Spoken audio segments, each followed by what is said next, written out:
welcome Diane to Metal Pages. It's a great pleasure to talk with you about Delain, this new album, Dark Waters, and more things related to the metal world. We start with a common question. How are you during this the last times? Because you are new in the band, you are start, you record new album with Delain. So how are things going with the band now that you are starting now?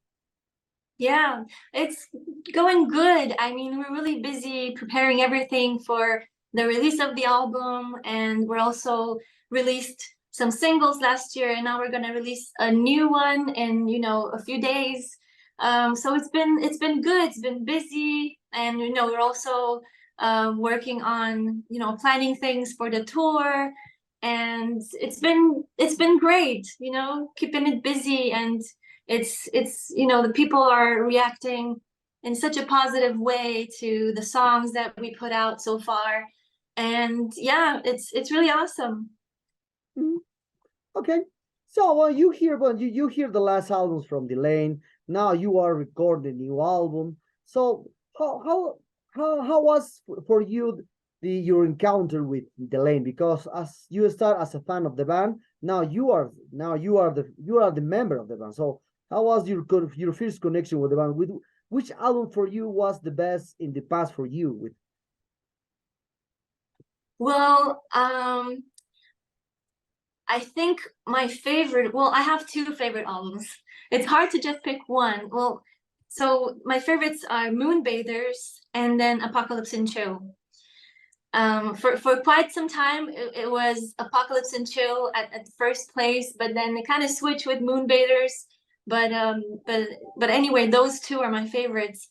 And to answer your first question, well, when I got into the band, I was, like you said, already familiar with their music, and I was a fan.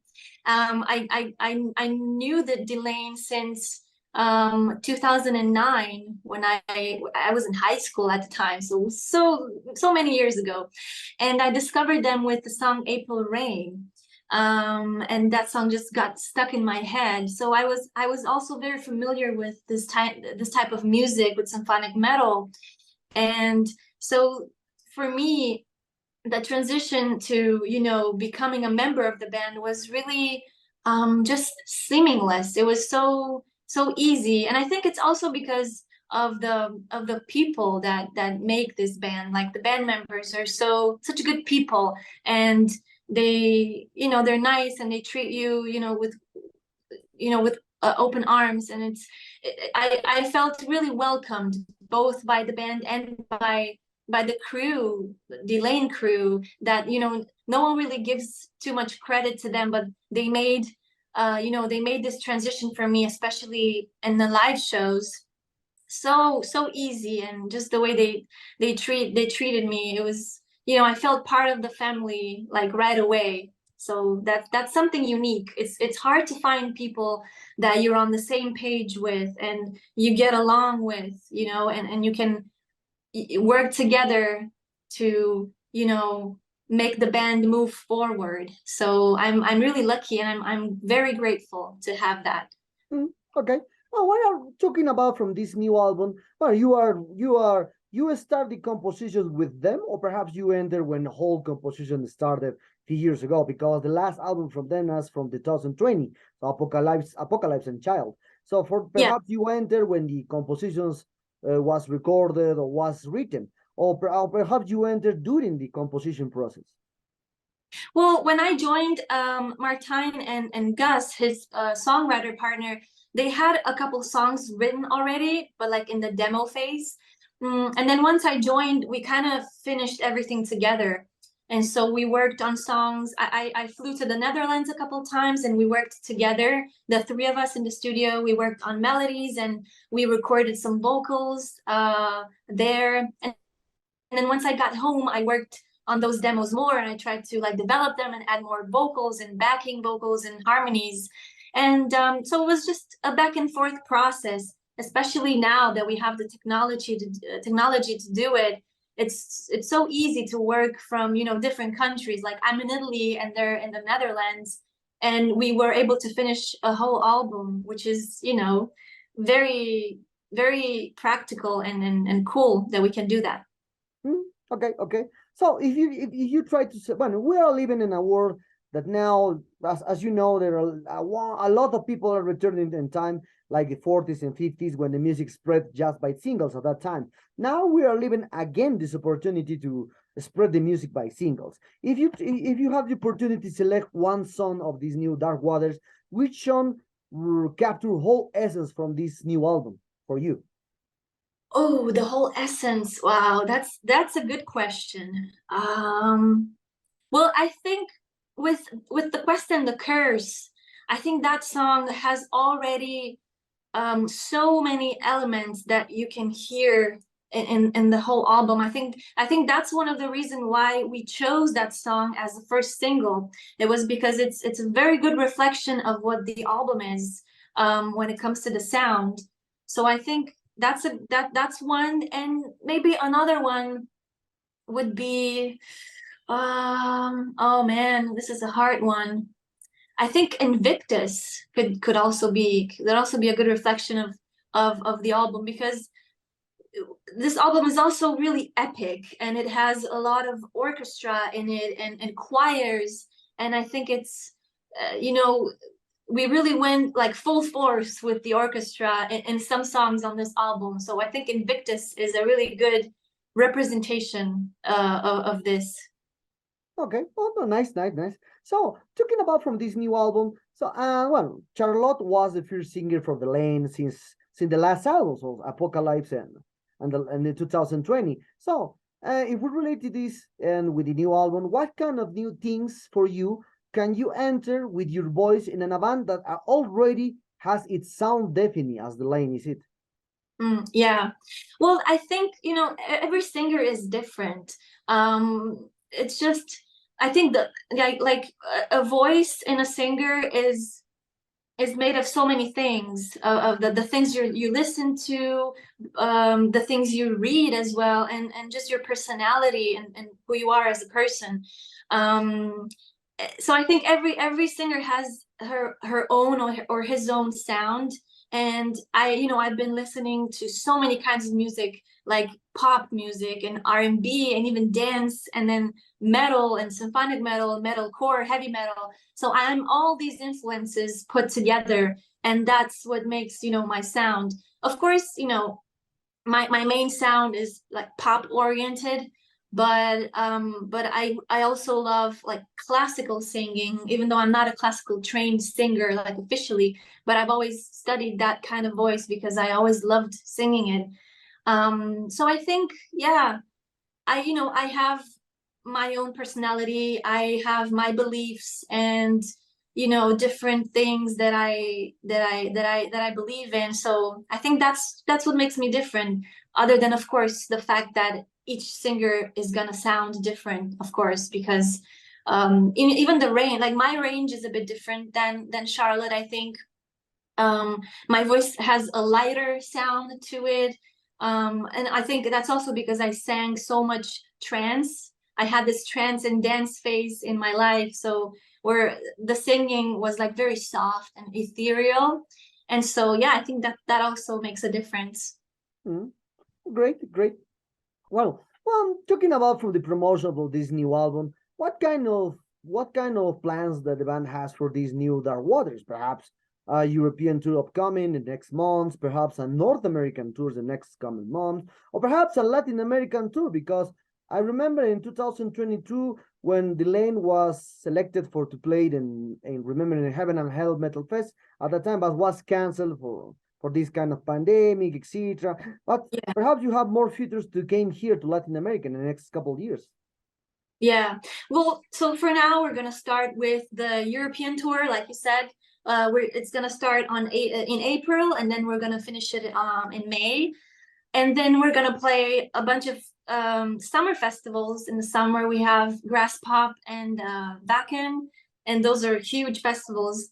And then we're also planning a tour in the United States of America. It's not, I can't announce anything yet, but we are planning it hopefully this year.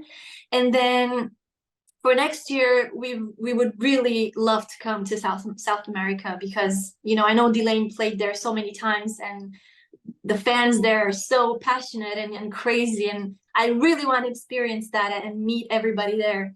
But for, you know, for this year, we're kind of doing things like gradually, also because I'm new, and you know, everybody really needs to get used to touring again, and it's good that we can take things slowly and everybody can get used to it again, and then we can plan, you know, bigger things and bigger tours. Okay, nice to hear that. I hope Drew will come soon. Of course, here in Yeah, Latin America. I hope. South America. South America is on our list, so we will come there. I promise you. Okay, nice to hear. So talking about one aspect about this, well, now in general, the symphonic metal. So for you, what is the main things that the symphonic metal has compared to the other styles in the world? Because there's a lot now, mixtures, heavy metal, thrash metal, progressive thrash metal, death metal, etc., etc. So for you, which are the main characters or the main advantage that this style has compared to the rest? Yeah, well, I think symphonic metal, it has such a unique way of telling a story with the music. And that's one thing I noticed when I first started listening to this kind of music. It's like, and I started with bands like Within Temptation and Nightwish, and when I was listening to them, it was almost like, you know, watching a movie in my mind, in my head, with all these sounds and orchestras and strings and violins. It's, you know, it takes you to a different world, you know.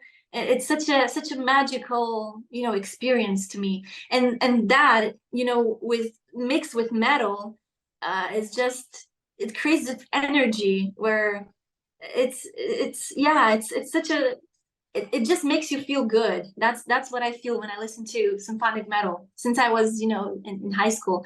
And to be honest, it's really hard to, well, you can of course experience this with other kinds of music, but it's different. It's like when you watch a movie and they have the soundtrack, you know, in the movie, it just pairs so well. So that's like, it's the same thing that symphonic metal does for me. It's like watching a movie and creating all these scenes in my head, and that's something it's hard to recreate with other kinds of music, you know.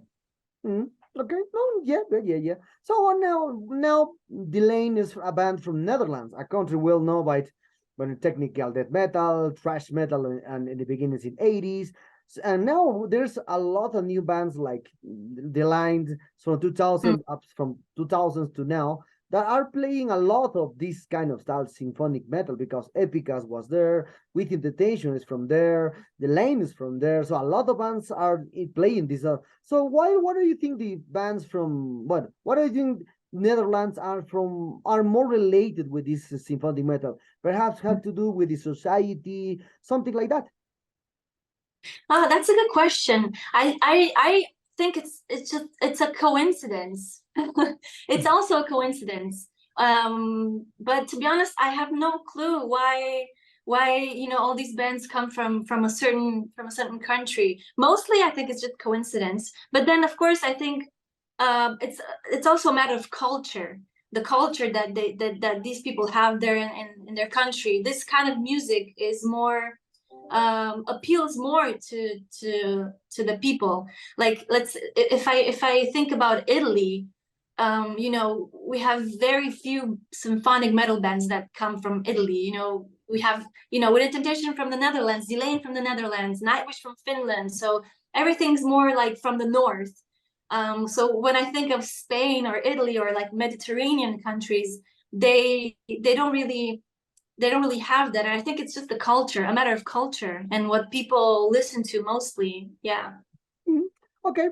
I think the next question is when it was the end of 90s. I remember when Nightwish, Therion, the first band from symphonic metal, appears. The Nightwish, as you said, Epica, but After Forever, and a lot of bands appears in ends of 90s. I remember the American media said that this style is too related with the gothic style. I remember this, a lot of magazines like Metal Hammer, Metal Injection, etc., etc. They put the Nightwish like the is gothic metal, Delain gothic metal, With Invitation gothic metal. So, but we are now more than 20 years that this style was created in the 90s. But for me, the gothic metal style is like Tribulation, like the Fields of Nihilum, Sister of Mercy, Devil Doll, Yeah. the first wave of rock bands. But what's your opinion about now that a lot of water came down to the river and said that are you still consider this symphonic metal is related with gothic metal? I don't think so, and I never thought that all these bands fall under this umbrella of gothic metal.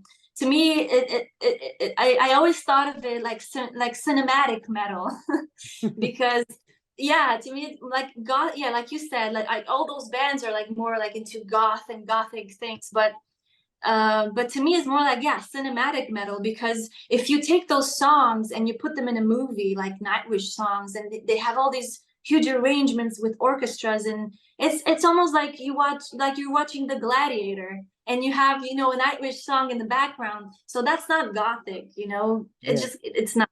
It's cinematic and it's epic, yeah. yeah, But I yeah, think, of course, it's easier to label all these bands under one thing, because it's just easier for marketing purpose, I guess, as well. But I think it's not fair, because I think symphonic metal is more than that. yeah, yeah. Well, me too. But I ask this question Yeah. because as I told you, is when I read a lot of reviewers that Nightwish was played gothic metal or gothic power Yeah. metal. That's for me a surprise at that time. Or Cradlefield played gothic metal. Well, I don't think like that. So what's it's a different kind. We are very close to end this interview, Diane. And for that, speaking of these new forms of hearing music, well, now the digital aspect is very important to promote to artists around the world. But now in these times when a lot of digital era came, now the revival of the vinyl is now present because 10 years ago, 15 years ago, the vinyl would disappear completely around the world. So for you, what is your opinion about now the digital media into the music industry? Because it's taking more importance now that you have more in more good quality in Spotify, Yeah. more listeners in Spotify than they get the vinyl. Yeah. Well, of course, there's always, pros and cons about everything. But I always try to look at the pros and at the positive of having, social media and all these digital platforms. I think it's a huge plus for bands. If you know how to use these platforms, you can reach, so many people and so many new fans. And some bands, they do it without having even a label, and they really, become famous. If it's a matter of, having a good strategy, of course. And to be honest, I feel grateful to be in a band and do music in this era, because there's so much you can do, and you can be creative, and you can have, so much contact with your fans. Whereas back in the day, it was really hard to reach a band, and you of course you could only reach them if you would go at a show, and maybe if you were lucky to meet them after show, or if they had like a VIP or a meet and greet or stuff like that. And that still exists nowadays too, of course. But I'm I think bands and music industry in general is blessed to have these platforms, and to be able to use them to grow and to, expand the fan base, and to have everybody, listen to the music. I think it's a good thing. Then of course you have the downside of it, because of course there's a lot of competition, and there are mean peoples, of course, online, that they have the freedom to say and do anything, and you just have to take it like a grain of salt if you get, criticism and bad things about you. But that's just part of the game. Okay, okay, okay. Well, Diane, the sad times arrive at this interview. I hope you enjoyed this one like me. Congratulations on the new album. Thanks for your time. Thank you. Thanks for your time. Perhaps you want to add something to your Latin American fans and Metallica followers. Yeah, well, like I said, South America is on our list, and I've never been there, so I'm so looking forward to come there and play for you guys. Play the new songs, of course, from the new album, and meet all of you, and just have a big party, all of us together, and celebrate music and Delain's music, of course. So thank you guys for your support.